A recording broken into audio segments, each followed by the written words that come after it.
What's up, kind people of YouTube? My name's Ahmed and welcome back to yet another video. Today, I'm talking about the 4 short films that were released by Wes Anderson on Netflix. Yes, you heard that right, short films. And I think this is the first time I've seen 4 short films by Wes Anderson released anywhere. In fact, this is the first time I'm talking about short films in general. So if you've got any other good short film recommendations, please leave a comment down below for me to watch. Okay, so the 4 short films that were released by Wes Anderson are a bunch of short stories written by Roald Dahl. The 4 short films are called The Wonderful Story of Henry Sugar, Ratcatcher, Swan, and Poison, and all 4 of them are very unique perspectives told in a very unique Wes Anderson style throughout the short films. I mean, you have to watch the films to understand how different the films are. You need to also understand how unique a director Wes Anderson is to attempt stories like that, and I think only Wes Anderson could have done justice to the stories that were being told. First of all, let's talk about The Wonderful Life of Henry Sugar. The entire thing is kind of based on a true story. I don't know how far it's based on a true story, but from the articles that I've read and the research that I've done, it is based on a true story, and Roald Dahl used the story itself to tell a very unique set of ideas.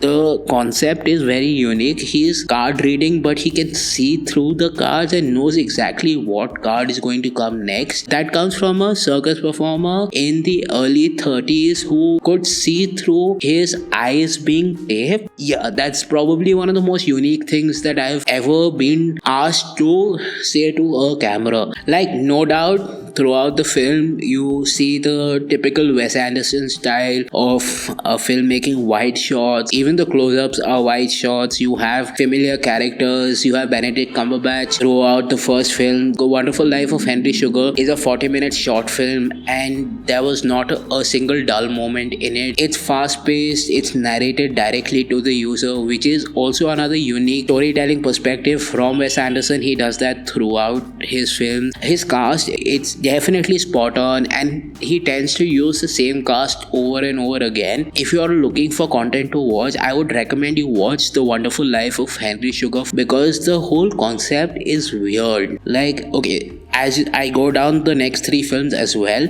you will realize that all 4 films are weirder than the last, but the first one that I watched was The Wonderful Life of Henry Sugar, and how the story is structured. The reason why I'm using the word unique is because I don't think I've seen another film use narration the way it does. Usually you get one perspective or 2 perspectives, but in this you get multiple perspectives and you tend to believe all the perspectives. If you're getting multiple perspectives, the perspectives clash with each other. It ends up being one of them is lie. But in The Wonderful Life of Henry Sugar, every character that is involved is telling you the same thing in different ways, and that's what makes short film stand out as much as it did. The next film that I did see was The Swan, and The Swan is a magical story is what I can call it. I don't think I've seen any other film quite like it, because while the story is being told, it's I think a 12-minute, 15-minute short film. It conveys the entire perspective of the character. So it's about this one particular incident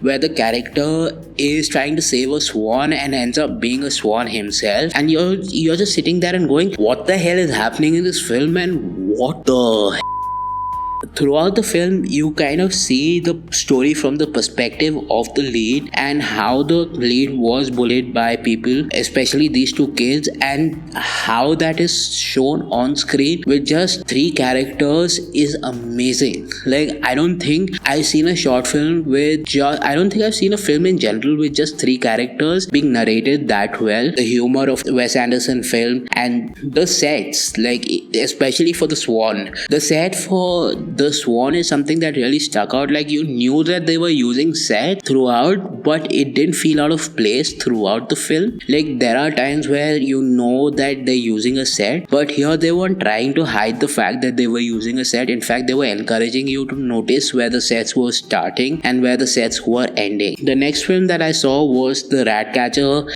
The reason why I'm calling The Ratcatcher different, so the whole thing is a conversation, and throughout the conversation you understand the characters that are involved, it's about this one rat infestation that happens in one particular shop, and they hire a rat catcher to find the rats, and the reveal at the end was so uniquely done to a point where it took me a few minutes to understand the kind of unique reveal that they had done. It didn't register the first time. If I understand the reveal the way I do, I think that's a very dark ending to a film. Even though it does not come across as a dark film, I think it is one of the most unique endings to a film. The last film that I saw was Poison, and amongst the four of them, I think Poison was the weakest. Although it's a good film, there's this character that's lying on bed and he cannot move, and he thinks that he has a snake on him, a venomous snake on him, and he's going to die because of it. And the whole short film is just about how they can get him out of that situation. I didn't have as much fun watching Poison in comparison to the first three films that I had seen. That it could have been better. It didn't feel as impactful as it should have. I would still recommend that you watch Poison because it's still a fun watch. But is it the best film that he's made? It's not. I don't think it's the best short film he's made in the bunch of four films that were released. I personally think that you should go watch all four of the short films. But if you want, you can just watch the first three. You can watch the Wonderful Life of Henry Sugar, Ratcatcher, and Swan, and you can call it a day. But if you'd like to watch the Poison as well, you can watch the Poison as well. Overall, I'd give the whole set of films an 8 out of 10. I'm taking away 2 points from the Poison. That's it, nothing else. That's been my time. I hope you enjoyed this review, and I would, it's hardly a review, I'm just talking about the 4 films that I saw. So I hope you enjoyed this video, and please do hit the subscribe button, hit the like button, and I will see you in the next one really soon.